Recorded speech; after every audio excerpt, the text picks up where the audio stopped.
arrived safely here. Kaya, thank you Lord for guiding me. At least, nagalan lang ako dun sa isa because parang inaantok pa siya. Mag-stretch. Ang sakit ng likod ko.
Hi everyone, good morning. It's so cold today. It's a Saturday here and I am here at my per diem job. It's already 7:05 and I'm supposed to come here around 7:30, but then I wanted to go home early. So before I came here, nag-decide ako to have coffee. It's my second week of driving by myself because I just got my driver's license last week. So before, my husband takes me to work and basta he's the one driving this car. But then because I am coming to work very early, I don't want him to wake up early kasi nasa stress na siya. And also, may insomnia din kasi yun. Kaya pagdating ng mga alas 6 ng umaga, ganyan, very, very sleepy na. I decided to drive for the first time. Sa Dunkin lang naman. Arrived safely there, and I was able to arrive safely here. Kaya, thank you Lord for guiding me. At least, alam ko na kung saan yung daan, kung paano pumunta doon if ever I want to have coffee for breakfast. So what I got is, my God, since it's very cold na, tingnan nyo, naka-sweater na ako. I got very cold pero iced coffee yung kinuha ko. Pumpkin spice latte because it's fall season. Well, not yet officially fall season, but since malamig na, parang kino-consider ko na siya na fall. It's still August, but I am already planning on decorating our house with fall decorations. So my boss here at my per diem job, she told me that I will be evaluating 4 patients or 4 admissions for today, which is kind of okay. Maximum of 4 lang talaga yung kaya ng utak ko sa isang araw, grabe. Pero there was a time na parang 6 yung in-eval ko at sobrang nakaka-drain siya, nakakasakit ng ulo. Kasi yung evaluation dito is medyo comprehensive, kaya talagang mapipiga, ng daming mga kailangang i-type. Ayun lang. So, samahan niyo ako. This is a very nice facility pala, no? Lagi siyang binibida ng ibang mga residents na pupunta dun sa amin. And I like it din naman talaga. It's big. So kapag Saturday, dadal ko, no? Kapag Saturday, ako lang mag-isa, which is I like. Kasi nakakapagpatugtog ako and quiet lang, walang kausap. Kasi minsan pag may kausap, na ano ako nadadala ako, tapos napapatagal pa. Ayun.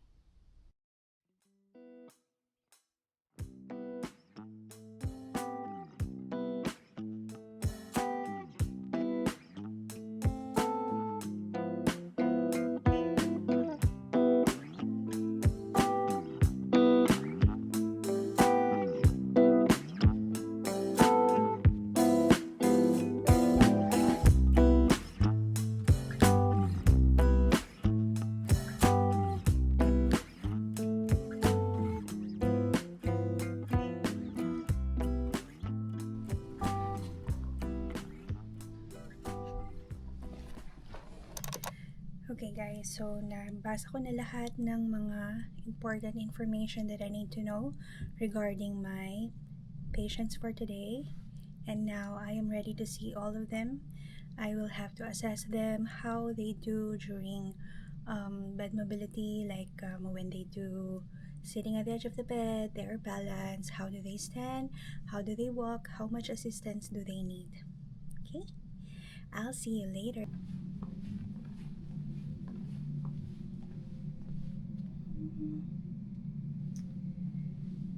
Okay. Anong nagsiwalaan yun? Oops. Okay, so I will be needing this guys because ayoko sila na ma-fall. Ma-fall.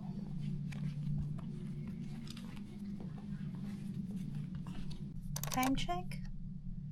It's already 9:30 and katatapos ko lang na kitain lahat ng patients. And so far, all of them are very nice and participative. So wala namang sakit sa ulo. But medyo natagalan lang ako dun sa isa because parang inaantok pa siya. Okay, so I hope I make it on time. I hope I can finish all of the documentations by 12:30 to 1 o'clock so that we still have more time to prepare for our shoot later. Planning to get lunch in one of the pizza places near our house. So it's just like a 5-minute drive and it's very good. It's an Italian place. So yun lang. I'll do documentations muna. Oh my gosh. It's already 1 o'clock and katatapos ko pa lang na gawin lahat ng mga evaluations ko. Grabe! Drain na drain ako. I'm so tired. Ang sakit na nga ng mga kamay ko kakatype. But, you know, I shouldn't complain because I should be thankful for this per diem job. Kailangan ko lang mag-stretch. Ang sakit ng likod ko. Grabe. Oh my God. Alam nyo ba, before ibigay sa akin tong schedule na to for this week, sabi ko, sana bigyan ako ng mga 6 or talagang nag-ano pa na 6 no? Para dagdag sa hours ko, but ngayon pa nga lang na 4 na drain na ako. But anyway, treatment notes na lang or encounter notes and then tapos na ako. And then I'm going home. Okay, laban.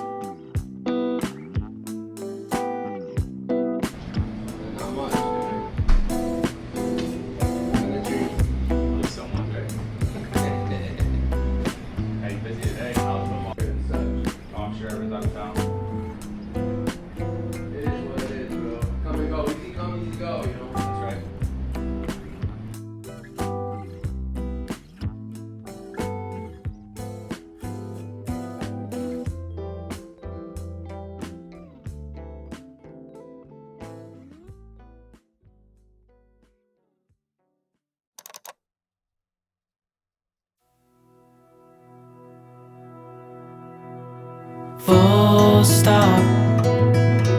Can't believe I live in your thoughts. I think about you all the time, morning, evening, and midnight. Such a wonderful delight. Forgo, give up everything that I own. Yeah, I'd give it all up now just to be with you somehow. Unexpected love was found. You're the rose in a garden, and it shows if I'm honest. You're the leaves in mid-August, and I've come